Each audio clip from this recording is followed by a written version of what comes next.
స్వాగతిస్తూ ఉన్నాను.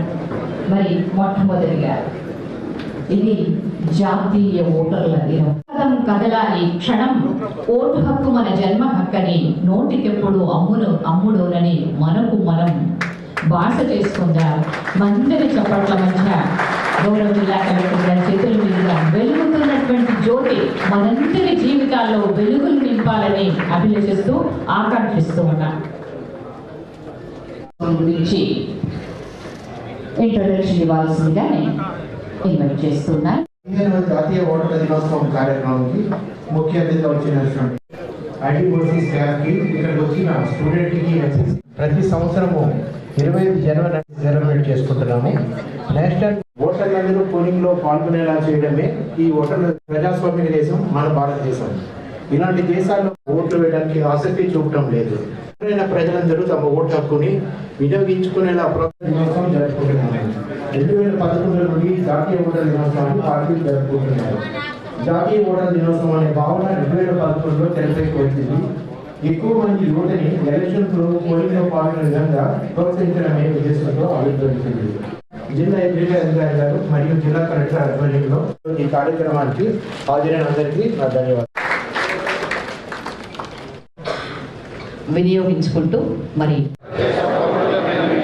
ప్రజాస్వామ్యంపై విశ్వాసస్వామ్య సాంప్రదాయాలను స్వేచ్ఛాయుత ఎన్నికల ప్రభావాన్ని కులం, వర్గం, భక్తులకు ప్రభావితం కాకుండా ఓటు వేసేలా చూసే బాధ్యతను కూడా మన భుజస్కంధాలపై మోద్దాం. మరి ఇప్పుడు to celebrate the inception of the Election Commission of India, but also an opportunity to honor the very spirit of democracy. Another heartening milestone in which women with a 65.78% turnout took the lead. The elections were more inclusive than ever before. దాటినా కానీ vote హక్కు మాత్రం ఉపయోగించుకోవాలి. ప్రభుత్వం ఒక సౌకర్యం కల్పిస్తుంది, ఇంటి దగ్గరనే ఓటు హక్కు ఉపయోగించుకోవడానికి. దాన్ని మనం కూడా ఉపయోగించుకోవాలి.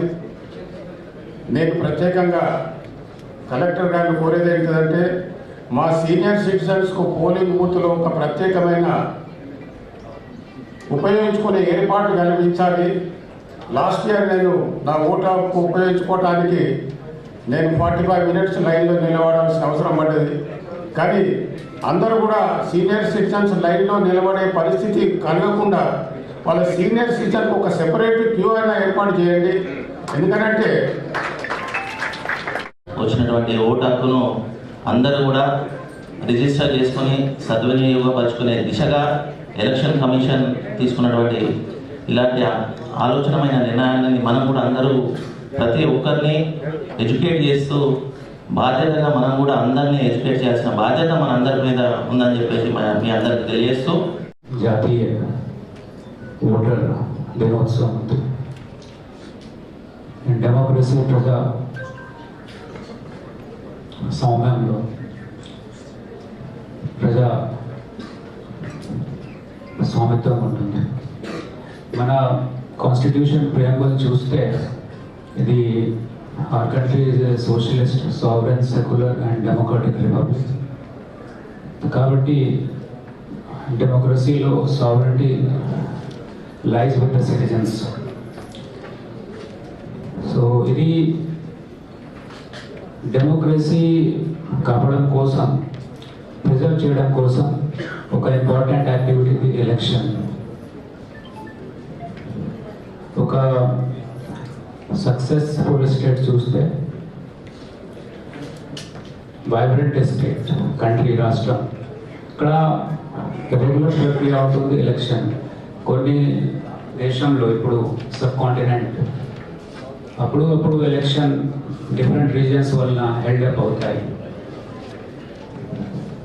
సో ఇది కానీ మన దేశంలో ఇండిపెండెన్స్ తర్వాత ఎవ్రీ ఇయర్ ప్రతి స్టేట్లో ప్రతి ఈ ఎలక్షన్ నడుస్తున్నది. వేదిక పైన గౌరవ జిల్లా కలెక్టర్ సార్ గారికి, జిల్లా అటవీ శాఖ అధికారి డిఓ గారికి, ఏసీ రెవెన్యూ గారికి, ఏసీయూటీ గారికి,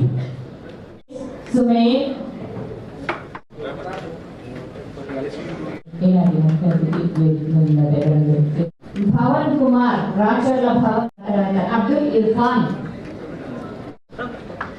ఎస్ఏ రైటింగ్ లో ఇంటర్వ్యూస్ ఓటర్ ఉంది. మీరంతా నూతన సంబంధించినటువంటి ఎలక్ట్రిషన్ కాంపిటీషన్ లో తర్వాత అవధూత భూమి అనుకూల సాయమ్మ 80 సంవత్సరాలు ఈ అమ్మకి. నిజంగా ఈ అమ్మమ్మ ఆదర్శం. మనం ఎక్కడున్నా ఓట్లు టైంకి చెప్పకుండా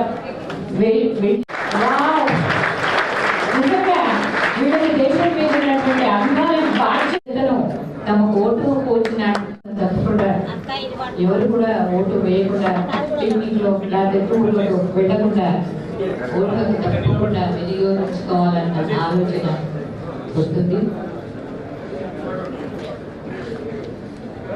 అందరికీ కూడా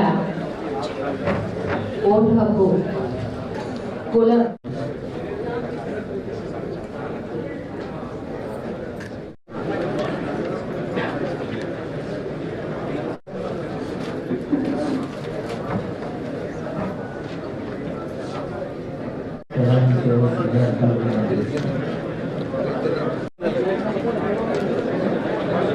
నేషనల్ వాటర్స్ డే కార్యక్రమానికి ముఖ్య అతిథిగా విచ్చేసిన వికాస్ మీనా గారు, డిస్ట్రిక్ట్ ఫారెస్ట్ ఆఫీసర్ గారికి, ఏసీఎల్పి అంకిత్ గారికి, ఏసీ రెవెన్యూ గారికి, ఏసీయూటీ ఆర్టీఓ గారు. ఈ నేషనల్ వాటర్స్ డే ఈరోజు జనవరి 25 జరుపుకోవడానికి ముఖ్య కారణం మనకి 1950 జనవరి 25న అంటే one day before constitution commencement అయ్యే ముందు election commission of India establish చేశారు. సో కాబట్టి అంటే it is like birthday for the ECI. So అందుకు మనము ఎవ్రీ ఇయర్ కూడా జనవరి 25 ఫ్రమ్ 2011 నుంచి నేషనల్ వాటర్స్ డే కార్యక్రమాన్ని జరుపుకుంటూ ఉంటాము. సో దీని ద్వారా మనము ముఖ్యంగా అంటే ఎవరైతే కొత్తగా ఎన్రోల్ అయ్యారు ఓటర్స్, అదేవిధంగా మనకి ఓల్డేజ్ ఓటర్స్ చాలా సార్లు మనకి ఎలక్షన్ ప్రాసెస్ లో పార్టిసిపేట్ చేశారు, వాళ్ళకి మనము సన్మానించుకోవడము, సో దట్ వేరే వాళ్ళు కూడా ఎంకరేజ్ చేయడము అనే ఉద్దేశంతో దీన్ని ప్రారంభించడం జరిగింది. సో ప్రతి ఇయర్ కూడా ఏదో ఒక సమ్ థీమ్ తోని మనకి నేషనల్ వాటర్స్ డే జరుపుకుంటూ ఉంటాము. సో ఒకసారి మనము proud to be A water అనేసి, నో వాటర్ లెఫ్ట్ బిహైండ్, అలాగే డిఫరెంట్ థీమ్స్ తో ఎవ్రీ ఇయర్ కూడా చేసుకుంటాము. ఈ ఇయర్ మనకి theme nothing like voting. So ఆ థీమ్ తో ఇయర్ మొత్తం కూడా ఎంటైర్ మనకి నెక్స్ట్ నేషనల్ వాటర్స్ డే వరకు కూడా డిఫరెంట్ కార్యక్రమాలు ఈ రోజుతో స్టార్ట్ చేసుకొని ఇయర్ లాంగ్ ప్రోగ్రామ్స్ కూడా మనము కండక్ట్ చేసుకుంటూ ఉంటాము. సో దీనిలో భాగంగా మనకి ఎలక్షన్ కమిషన్ ఆఫ్ ఇండియా చేసిన ఇంతవరకు సాధించిన అచీవ్మెంట్స్ కావచ్చు, అదేవిధంగా మనము ఎలక్షన్స్ లో ఎటువంటి ఇష్యూస్ ఫేస్ చేస్తున్నాం అనేది కూడా డిస్కస్ చేసుకొని ఏమైనా అంటే ఇలాంటి డిస్కషన్స్ వల్లే ఎవ్రీ ఇయర్ అంటే డే బై డే మీరు ప్రతి ఎలక్షన్ చూసినా కూడా కొత్త కొత్త ఇన్నోవేషన్స్ టెక్నాలజీ పరంగా అవ్వచ్చు, అదేవిధంగా ప్రాసెస్ అవ్వచ్చు, అవన్నీ కూడా మనకి మారుతా ఉన్నాయి. ఇంత స్మూత్ గా ఎలక్షన్స్ జరుగుతూ ఉన్నాయి. సో అంటే ఒక కంట్రీ డెవలప్మెంట్ కూడా ఆ డెమోక్రసీ, లా అండ్ ఆర్డర్ అది ఉంటేనే ప్రాస్పర్ అవుతుంది. సో కొన్ని కంట్రీస్ లో ఈవెన్ ఎలక్షన్స్ అప్పుడు కావచ్చు, రెగ్యులర్ టైంలోన because of law and order issues చాలా కంట్రీస్ అండర్ డెవలప్డ్ గా ఉంటాయి.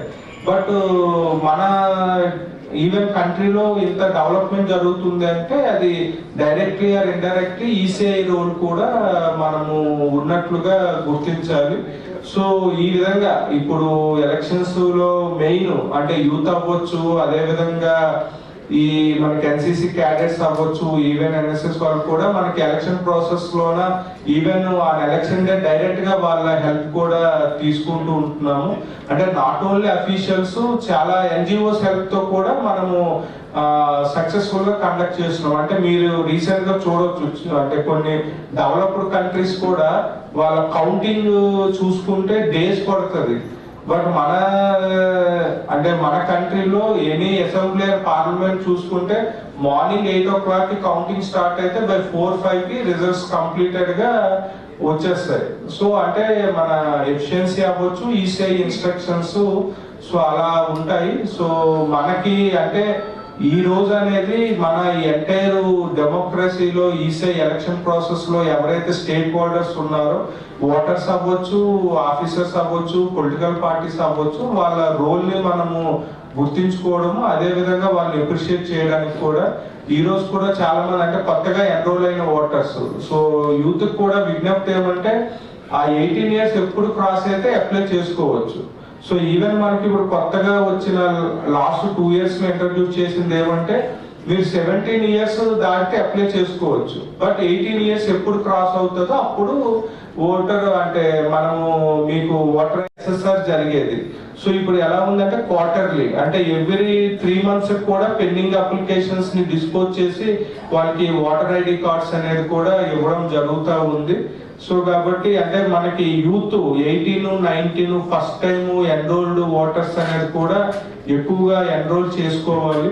సో అదే విధంగా మనకి సీనియర్ సిటిజన్స్ సో ఇప్పుడు ఒక రిక్వెస్ట్ చేశారు, అంటే సెపరేట్ క్యూ లైన్ అని. డెఫినెట్లీ అది మేము ఈవెన్ ఎలక్షన్ కమిషన్ దృష్టికి కూడా తీసుకొని వెళ్తాము. అంటే మనకి ఆ క్యూ లైన్ జనరల్ గా జెంట్స్ లేడీస్ కి సెపరేట్ క్యూ లైన్స్ ఉంటాయి. బట్ సీనియర్ సిటిజన్ కి either queue line or preference ఇచ్చే విధంగా, అంటే వచ్చిన వెంటనే without waiting in the queue line direct గా ఓట్ వేసే విధంగా కూడా మేము ఖచ్చితంగా రికమెండేషన్స్ అనేది పంపుతా ఉంటాము. సో ఇవన్నీ కూడా మనకి పబ్లిక్ నుండి వచ్చే సజెషన్స్ వల్లనే మనం కూడా కొత్త కొత్త ఇనిషియేషన్స్ అనేది తీసుకుంటూ ఉంటాము. సో ఇంకెవరైనా కూడా not only in this meeting, మీరు ఎప్పుడైనా కూడా ఏమైనా సజెషన్స్ ఉన్నా కూడా కలెక్టరేట్ లో కానీ, అదే విధంగా ఏఆర్ఓ ఆఫీసు, ఈఆర్ఓ ఆఫీసులో కూడా ఎలక్షన్ డెస్క్స్ ఉంటాయి. సో అక్కడ కూడా మీరు సజెషన్స్ ఇవ్వచ్చు. సో దట్ మేబీ మీరు ఇచ్చిన suggestions maybe by the next election వచ్చేసరికి అవి ఇంప్లిమెంటేషన్ కూడా అవుతాయి. సో కాబట్టి అందరం కూడా మనము సమిష్టిగా ఈ థాట్స్ కానీ ఐడియాస్ షేర్ చేసుకుంటే so that we can conduct elections in a much more better way. Thank you. All of you.